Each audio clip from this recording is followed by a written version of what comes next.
अब ये कुछ चौपाई ऐसी हैं, इनको कुछ लोग छेपक मानते हैं। छेपक माने कि ये प्रसंग में तो कहीं कुछ तुक बैठती नहीं है, पर यहाँ ये लिख दी गई, पर छेपक नहीं है। अब यहाँ एक प्रश्न जरूर है आचार्य, कवि अलिखित गति बेशु विरागी।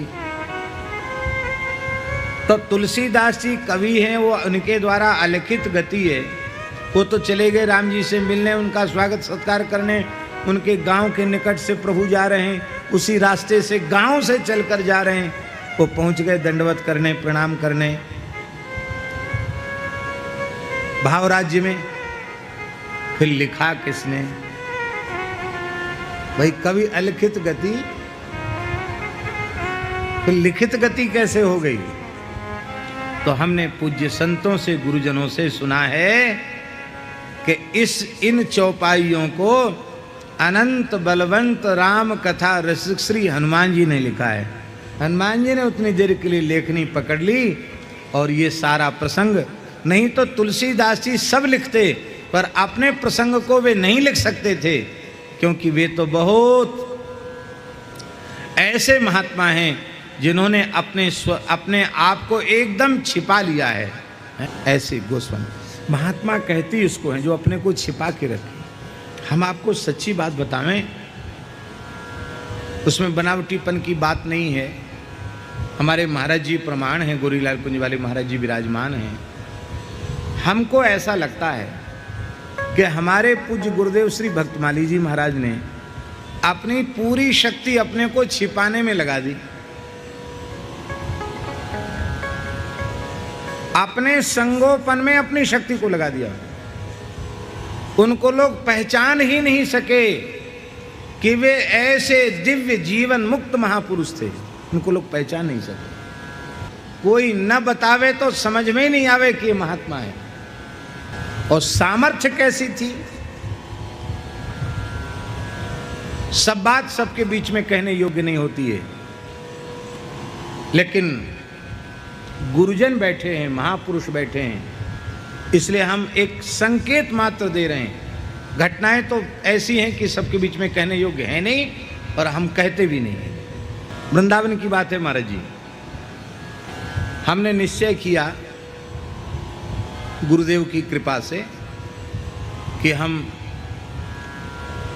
प्रतिदिन सावन मास में गोपीश्वर महादेव जी को जल चढ़ाएं, और नित्य जमुना जी जाते, जमुना जी से जल भर के लाते, गोपेश्वर जी को चढ़ाते। भीड़ रहती तो ज़्यादा उतना समय वहाँ रहता नहीं, और सोमवार थोड़ा बिल्व पत्र पुष्प आदि ले आते, वैसे रोज जल चढ़ाते। अब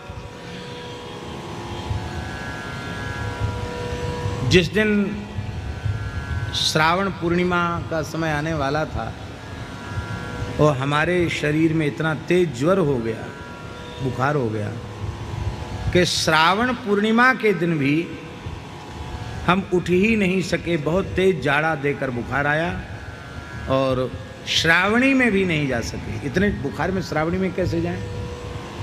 श्रावणी चूक गई, बड़ी पीड़ा मन में हुई कि क्या पाप उदय हुआ। अरे हमारा कम से कम एक दिन, तबीयत तो और 2-3 दिन से ही खराब थी, लेकिन हम फिर भी स्नान और जल चढ़ाना छोड़ नहीं रहे थे। उस दिन ज़्यादा तेज हो गया बुखार, उठ नहीं पाए, नियम चूक गया। मन में बड़ी पीड़ा हुई नियम चूकने की, बहुत पीड़ा हुई, और न कहीं जा पाए। रात्रि में लगभग 9:30-10 बज रहा होगा, तो हम लेटे थे, बुखार कुछ उतर गया था, गोली वगैरह खाई तो कुछ पसीना आया, बुखार उतर गया, कम हुआ। कमजोरी का अनुभव बहुत हो रहा था, बुखार उस समय आता भी ज़्यादा था। तो महाराज जी के चरणों में ही हमारा आसन रहता था। तो महाराज जी ने कहा, पंडित जी तबीयत कैसी है? उनके महाराज जी अभी तो कुछ थोड़ा आराम सा लग रहा है। तो महाराज जी ने देखा हमारी तरफ, तो हमारी आंख से आंसू बह रहा था। रो रहे हो? हाँ महाराज जी। क्यों, क्या बात हो? हमने कहा महाराज जी, क्या हमारे किसी भयंकर पाप का उदय हुआ कि हम सोचे थे कि कम से कम सावन सावन तो गोपेश्वर जी को जल चढ़ा लें, लेकिन आज पूर्णिमासी के दिन हम दर्शन तक नहीं कर सके। कितना दुर्भाग्य है हमारा, न श्रावणी में जा सके। महाराज जी बोले लकड़ी लेके चले जाओ गोपेश्वर जी तक और वहाँ चले जाओ दर्शन करने के। महाराज जी अब तो दर्शन बंद, 9 बजे आरती हो जाती गोपेश्वर जी में, तो दर्शन बंद हो गए। तो हंसकर बोले तेरी चौखट पे आना मेरा काम था, मेरी बिगड़ी बनाना तेरा काम है, मंदिर की चौखट को प्रणाम करके आ जाओ। तो हमने कहा महाराज जी अब कुत्ते उत्ते भी मोहल्ले में भौंकते हैं और शरीर में कमजोरी भी हो रही है। यद्यपि उनकी बात मान के हमें तत्काल जाना चाहिए था, लेकिन ऐसे ही मन में उत्साह नहीं था। तो बोले कोई बात नहीं, मानसी में प्रणाम कर लो और अब विश्राम कर जाओ, सो जाओ। अब हम सोए तो पूरी रात्रि क्या दर्शन हुआ उसको हम वर्णन नहीं कर सकते, सीधी सी बात इतना है। महाराज जी पधारे स्वप्न में और हंसकर बोलते हैं तुम पश्चाताप मत करो, आज हम तुम्हें कैलाश दर्शन कराते हैं, शिवलोक का दर्शन कराते हैं। और कैसे कैसे विचित्र लोकों का दर्शन उन्होंने कराया, कैसे कैसे नक्षत्र तारा मंडल का दर्शन कराया, कैसे कैसे ऋषियों का दर्शन कराया। पूरी रात्रि विलक्षण स्वप्न। और कैलाश में ये भगवान शिव का वो विटप है जिसका वेदों में वर्णन है, ये शिव वट है। और फिर बोले भगवान का स्तवन करो। तो हम इसलिए बड़ा संतोष है कि हम प्रत्यक्ष में भले ही कैलाश मानसरोवर नहीं जा सके, लेकिन चलो गुरु जी की दया से स्वप्न में तो चले गए। वहाँ भगवान शिव पार्वती का, हमने कहा महाराज जी यहाँ शिव जी तो दिखाई नहीं पड़ रहे हैं। तो बोले ऐसे थोड़ी स्तुति करो तो प्रकट होंगे। तो पशुनाम पतिम पापनाशम परेशम, ये स्तुति हमने की, भगवान शिव प्रकट हो गए। गणेश, कार्तिकेय, नंदीश्वर, पार्वती जी, शिव जी, बड़ा दिव्य स्वरूप। ये स्वप्न की बात है। बड़े प्रसन्न हैं भगवान, बहुत प्रसन्न है। महाराज जी दाहिनी तरफ खड़े हैं हमारे। और महाराज जी बोले अब तो संतोष हो गया, अब श्रावण का पश्चाताप मन में तो नहीं रहेगा। तो हमने कहा महाराज जी गोपीश्वर महादेव का पूजन तो हुआ ही नहीं, हमको तो गोपीश्वर महादेव का दर्शन चाहिए।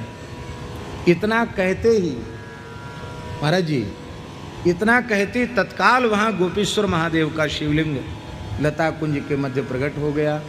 सारी पूजन सामग्री आचार्य महाराज जी हैं और पूजन करता ये दास है। महाराज जी मंत्रोच्चारण कर रहे हैं, हम भी कर रहे हैं। और अभिषेक, भोग, आरती, पुष्पांजलि सब पूरी सविधि। और सवेरे पुष्पांजलि हो गई। अब एक विलक्षण बात बता रहे हैं आपको कि ठीक सवेरे 4 बज रहे हैं और महाराज जी ऐसे सिर पे हाथ धर के बोल रहे हैं, मेरे तकिया के पास बैठे हैं, सिर पे हाथ धर के बोले पंडित जी अब सिर में दर्द तो नहीं है, बुखार ठीक तो है, श्री राम जय जय राम, श्री सीताराम। नेत्र खोले, महाराज जी वहीं बैठे हैं। तो हमको ऐसा लगता है कि वो वहीं सिरहाने बैठ कर के सब लीला दिखा रहे थे। हमने जब साष्टांग प्रणाम किया और कहना चाहा कि कुछ ऐसा, बोले नहीं सवेरे सवेरे बातचीत में समय नष्ट नहीं करना चाहिए। अब तुम तबीयत ठीक है तो स्नान ध्यान करो, संध्योपासन करो, जप करो, ये सब जो है सवेरे सवेरे बातचीत नहीं करनी चाहिए। कुछ कहने भी नहीं दिया। ये बात ये भीड़ में कहने की नहीं है, लेकिन ये पूज्य गुरुजन बैठे हैं, हम केवल ये तो बहुत मामूली एक संकेत मात्र कर रहे हैं। ऐसी सामर्थ्य उन दिव्य महापुरुष की थी जो अपात्र कुपात्र को भी अपने संकल्प से तत्काल जहां चाहे वहां पहुंचा दें। ये बात हम क्यों कह रहे हैं? इसलिए कह रहे हैं कि गोस्वामी तुलसीदास जी महाराज जिनके लिए भविष्य पुराण में भगवान व्यास कह रहे हैं, वाल्मीकि तुलसीदास कलौ खलु भविष्यति, जिनके लिए नाभा गोस्वामी जी घोषणा कर रहे हैं, कलि कुटिल जीव निस्तार हित वाल्मीकि तुलसी भयो। और वे तुलसीदास जी महाराज अपनी संपूर्ण शक्ति अपने को छिपाने में लगा रहे हैं। ये संतों का स्वभाव होता है।